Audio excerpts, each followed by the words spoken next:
Hi అండి, అందరికీ నమస్తే. వెల్కమ్ టు పిఎస్ఆర్ వంటిల్లు. నేను మీ రమాదేవిని. ఈరోజు నేను ఉసిరికాయ టమోటాలతోటి నిల్వ పచ్చడిని టేస్టీగా ఎలా చేసుకోవాలి అనేది ఈ వీడియోతో మీకు షేర్ చేస్తున్నాను.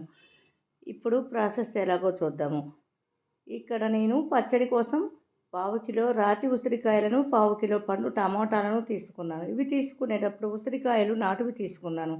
టమాటాలు గట్టిగా ఎర్రగా ఉండేలాగా చూసుకొని తీసుకోవాలి. ఇప్పుడు ఈ మొత్తాన్ని నీట్గా వాష్ చేసుకొని కడిగి తుడిచి తడి అనేది ఎక్కడా లేకుండా ఆరబెట్టి టమాటాని ముక్కలుగా కట్ చేసి ఉంచుకోవాలి. ఇప్పుడు స్టవ్ పైన ఒక బాణలి ఉంచి స్టవ్ ఆన్ చేసి దానిలోకి ఒక మిడిల్ సైజ్ గ్లాసు ఆయిల్ని యాడ్ చేసుకోవాలి. ఇది తూకం ప్రకారం 200 గ్రాముల వరకు ఉంటుంది. దానిలోకి మనం తడి లేకుండా ఆరబెట్టి ఉంచుకున్న ఉసిరికాయలను యాడ్ చేసుకోవాలి జాగ్రత్తగా. వీటిని లో ఫ్లేమ్లో కలుపుతూ కొంచెం సేపు ఫ్రై అవ్వనివ్వాలి. జస్ట్ కొంచెం కలర్ చేంజ్ అయితే చాలు. ఒక్కసారి చెక్ చేసుకుందాము. కలర్ చేంజ్ అయింది.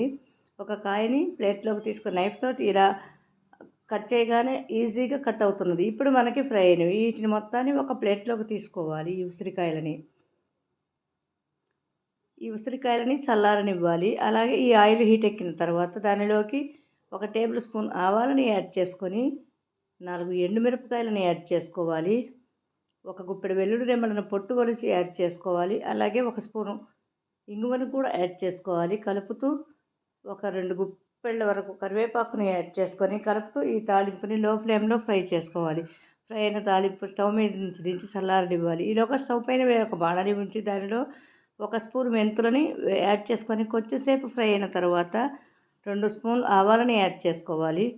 ఈ మొత్తాన్ని డ్రైగానే లో ఫ్లేమ్లోనే ఫ్రై చేసుకోవాలి. ఇవన్నీ బాగా దోరగా వేగినవి. ఇప్పుడు ఈ మొత్తాన్ని ఒక ప్లేట్లోకి తీసుకొని చల్లారనివ్వాలి. అదే బాండ్లీ స్టవ్ పైన ఉంచి దానిలోకి 1 టేబుల్ స్పూన్ ఆయిల్ని యాడ్ చేసుకోవాలి. ఈ ఆయిల్ హీట్ ఎక్కగానే మనం కట్ చేసి రెడీ చేసుకున్న టమాటా ముక్కలని యాడ్ చేసుకోవాలి.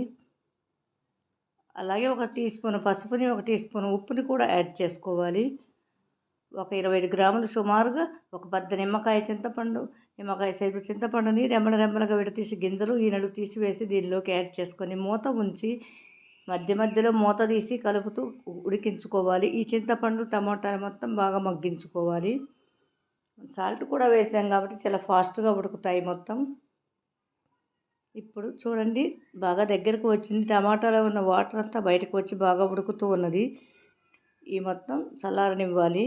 ఇప్పుడు చల్లారిన ఉసిరికాయలని సీడ్స్ తీసివేసి ముక్కలుగా రెడీ చేసుకోవాలి. నేను ఆ విధంగా మొత్తాన్ని రెడీ చేసి ఉంచాను.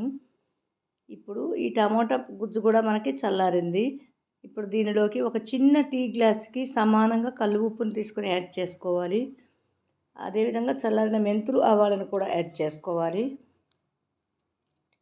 ఉప్పు తీసుకున్న గ్లాసుతోటి 3/4 టీ గ్లాసు కారాన్ని యాడ్ చేసుకోవాలి. ఈ మొత్తం ఒకసారి బాగా మిక్స్ చేసుకోవాలి. ఇదంతా బాగా మిక్స్ అయింది. ఇప్పుడు తడిలేని పొడి మిక్సీ జార్లోకి మొత్తాన్ని ట్రాన్స్ఫర్ చేసుకోవాలి.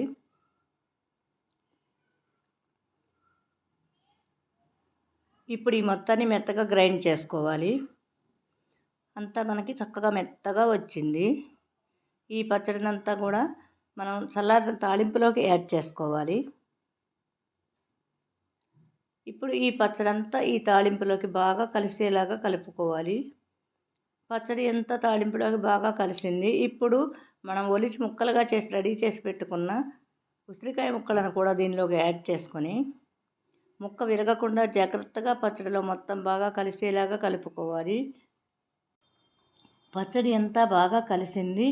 ఎంతో టేస్టీ అయిన ఉసిరికాయ టమాటా పచ్చడి బాగా రెడీ అయింది. ఇది మనకి తడిలేని జార్లో ఉంచుకుంటే 6 months వరకు ఉంటుంది. ఫ్రిడ్జ్లో అయితే 1 year వరకు ఉంటుంది. హెల్త్కి కూడా చాలా మంచిది. ఇప్పుడు ఇది రైసు, టిఫిన్ ఐటమ్స్లోకి చాలా బాగుంటుంది. మా రెసిపీ మీకు నచ్చినట్లయితే లైక్ చేయండి, కామెంట్ చేయండి. Thank you for watching.